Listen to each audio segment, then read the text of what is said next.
Welcome to the Marketing Revolution podcast. This is the underground movement of savage marketers from all over the world. We are not Fortune 500 companies. We are real entrepreneurs with real businesses that have one major thing in mind: to set goals and devour them daily. Because we understand that everyone wants to eat, but only savage marketers are willing to do the hunt. Now let's get this revolution started. Hey, what's up, everybody? John Hiley here with the Marketing Revolution podcast and the Marketing Savage Facebook group. I hope you guys are having a great Monday today. So crazy. So this right here is another motivational Monday that I'm kicking off today. But it's so crazy because I actually just got off our very first Inner Circle group coaching call. It is incredible how lit everybody is inside of that group. Many of you guys know this, and if you haven't heard, we are doing a launch, not only in the Inner Circle, but also with Marketing Savage University. So I've actually put together both of them as a single package where you get full access to Marketing Savage University, where I've got two courses in there. One of them is a lead generation course, and the other one is a course on how to systemize your business. Both of them incredibly powerful. Getting a ton of compliments and comments on the courses, extremely powerful. But that also comes with the Inner Circle membership, where in our live group, we are doing weekly coaching calls. We are doing weekly live very technical, very tactical tutorials. And I couldn't wait any longer. I had to do one of them today for the group, showing them how I can take any business and move what I like to call compounding numbers until we come up with over a 200% increase in profit. I've done it to every single one of my businesses, and it's the very first time that I've dropped the strategy, the technique live. It's incredible. So things are on fire over there. I'm happy. It makes me motivated. We just had a crazy good coaching call discussing how the coaching calls are going to go in the future. We're already getting our guest marketers lined up. We're going to have a different guest marketer every month. It's going to be some incredible stuff. Friday is going to be question and answers. So any of you guys here that are enjoying the show, I will tell you that this is a 2020 launch going into 2021. And I will be raising the price up to $1,000 per year, which is ridiculously cheap. It's probably going to be the cheapest mastermind that anybody can get involved in. And I guarantee you it's going to have more value than a $20,000 mastermind. Guarantee you. We're also going to do that as well. So we're going to have monthly mastermind meetings where we jump live on a call. Just all kinds of good stuff to kick off 2021. And that's got me super stoked, super motivated. And I'm sitting here thinking, just so you guys know, from now until we sell out our 100 seats. So I only got 100 seats at this price point, and we're getting close to selling out. So we're starting to get there, and we're selling these at a $250 for a lifetime membership. For a lifetime membership, $250. And I've kind of like really soft launched this because I don't really got to push it that hard. I mean, just the benefits and the value that come with this package, it's just selling itself. So I'm just kind of like sitting back, doing a Facebook post here and there, and watching, the sales come in at this deeply, deeply discounted rate. But it's going to go back to $1,000 a year starting January 1st. Maybe before that if we sell out, which I know that we will. But so anyhow, guys, that's I'll stop there on that. And we'll jump into our Motivational Monday. I'm just telling you guys want to make a good decision, get involved with this Inner Circle and this Marketing Savage University. You're going to be very, very happy that you did. So that being said, I want to talk a little bit today about a motivational hack. A motivational hack. because there's sometimes, guys, that we just can't get motivated to do certain things. So we got to use motivational hacks to get us there. And I am legendary for doing some of the scariest motivational hacks. And I say scary because I tell people to do these things.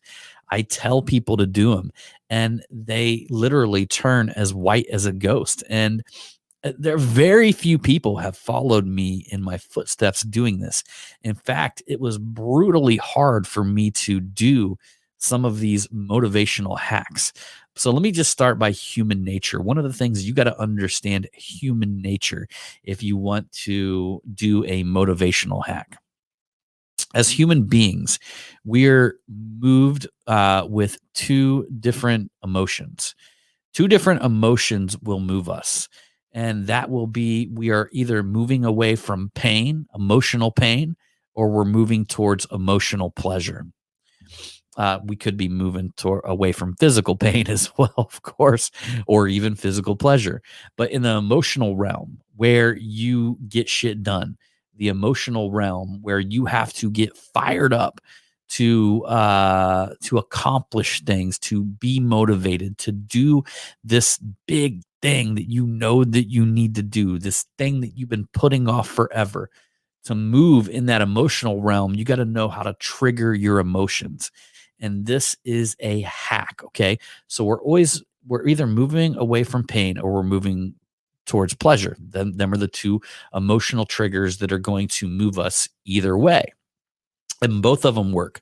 Both of them work very, very successfully. In fact, you'll find that both of them tend to work in tandem, meaning a lot of times when you're moving away from a pain or you got this pain inside of you, usually you got a pleasure inside of your mind that kind of mirrors that pain. So it's like the pain and pleasure, they kind of mirror each other. For example, you may want to lose weight because you're moving away from feeling like fat and fucking like shit all the time, right? And that's pain. You're moving away from that pain. But inside of your mind, you might have this pleasurable picture of you being able to take your shirt off at the swimming pool, go swimming with your kids, and not feel like a fat piece of shit. So there you go. There's your moving away from pain, meaning that it pains you that you're overweight. But there's also that pleasurable picture in your mind of who you're going to become. Okay. Now, I'm telling you guys, if you're not getting something done, it's because you associate more pain with the not doing of the work. Okay. So you associate more pain with the not doing of the work than, than the pain that's pushing you away or the pleasure that's moving you towards that one thing. So you're just in your mind. The reason why you're not doing it is you associate with pain with the doing of it. And that pain is heavier than whatever pain that you're living with, or at least inside you feel that way. Because if you didn't, you would do it, right? Well, that's the key. That's the hack. You've got to tie more pain. You got to tie more pain to the not doing of the thing than the actual doing it. And let me give you an example here. So, whenever I had written my book at the beginning of this year, I tried to write a book back in 2019. I sat down probably 6 or 7 times. I typed away on my computer. I started to get like the outline of the book. I took a couple courses on how to write a book, and I got started and I just quit. Okay. So this was probably, I don't know, 8 months into 2019. So I just quit. And it dawned on me probably a couple months later. I'm getting towards the end of that year, getting towards the end of 2019. I don't know if I said 18 earlier, but I'm getting towards the end of 2019, and it dawned on me that I hadn't like went back and returned to writing my book. So I'm sitting here. So knowing human nature, I said, man, I associate too much pain with this thing. Like I'm associating a lot of pain, like kind of like grudging it, like sitting there going, man, I've got to sit down and write this shit. It's very painful. I don't want to do it. So I knew that I had to put my dick on the chopping block. I knew that I had to do some things to begin associating more pain with the not doing of the work. So sometime in January, I want to say it was either January 2020 or it was the very end of like December of 2019. I could probably go back and take a look, but I went live inside of a mastermind group that I was. It's one of my mastermind groups called the War Room. So I go live inside of the War Room and I tell all of the members in there, people who I deeply respect, and I'm their leader, right? So I tell all of them inside of this group that I'm going to take this check. I wrote a check out to a charity, and a charity that I would despise giving my money to. So I wrote it out to a charity. Like, if you can think of the worst charity that you could ever give your money to, like the people that you would hate, I don't care if that's a political campaign, whoever it is, I wrote out a check to a charity foundation that was like the very worst one that I would ever want to give any money to ever. And the check was for $5,000. And I went live inside of my Facebook group where I had people that would keep me accountable. And I held the check up inside of the group and I said, if I don't have this done in 90 days, so I've got 90 days from today, if I don't have the book written, now you'll never get a book published in 90 days, but if I don't have the book written and off to my editor in 90 days, I have to take this check to this charity and I have to send it to Eric. So Eric's in our group. I have to send it to Eric, and then Eric gets to send it to the charity. Ooh, now what did I do? Okay. So I'll give you another example. So my wife hates that charity too. Like, she was like, dude, there's no way we're giving five. She looked at me and she goes, you better get your ass down there and write that book every fucking morning. So now I've got like double pressure. I've got my wife, who is notorious for, like, for better words, hounding me all the time about stuff. So now I got her big time hounding me, like basically telling me, like, dude, you better get this shit done because we are not sending that check. I don't care if you got to stay up for a solid week. If the last week of the last week on the date, I don't care if you got to stay up for a solid week, day and night writing this book. You have to have it finished. So now I created pressure from her. The next thing, I've got social humiliation pressure, meaning that I went live, I put my dick on a chopping block, and if I don't follow through, I mean, what's my word worth to the people that I'm leading in that group if I can't follow my own advice and get some shit done? Third thing is, I would hate to give that check. Like, I don't want to give them people any money. I don't want to give them people any money at all. So I've got like these three things that are mounding up on me. And what that did was that made me associate way more pain with the not doing of the work. I actually found the experience to be pretty pleasurable. Once I tied so much pain with not doing the work, I found it super pleasurable. I sat down every single day. I spent a minimum of an hour per day writing my book. I was able to during that time to become a better writer, to be able to articulate my thoughts better. And you can actually see that in the book because it's been going back and forth through editing. My book's going to be launched here, hopefully at the beginning of this year. I've been told that she's going to get it back to me on Friday. So we got to go through a whole nother round of edits, which will be our last edits. But man, it's if you want to write a really, really good book, it's a lot of back and forth. If you want to write just a mediocre book for market positioning or something like that, you could probably get it done way quicker. But this has taken a lot of shit. And the reason why I can tell that my writing has gotten better is that when I got my book back for the first round of edits, there was a shit ton of stuff highlighted in red at the beginning of the book. And the deeper that I got into it, the less like red squiggly lines were under everything. And here's how editing a book works. Like, she sends it back to me, it's got all this shit highlighted in red, and then when I hover my mouse over it, it tells me what's wrong with it. It's like telling me to clarify this sentence, or this looks redundant, or combine these two paragraphs into one, or I mean, it just, if you can imagine, just every crazy thing. So like, as you're reading along and you're doing your editing, like every time you hit like the next paragraph, you read something, you're like, fuck, okay, then you got to think it through, and then you got to rewrite it. Hopefully it looks good for the next round of edits, and you go through the entire book like that. Well, what I noticed is once I got through about 50% of the book, them red highlights started disappearing.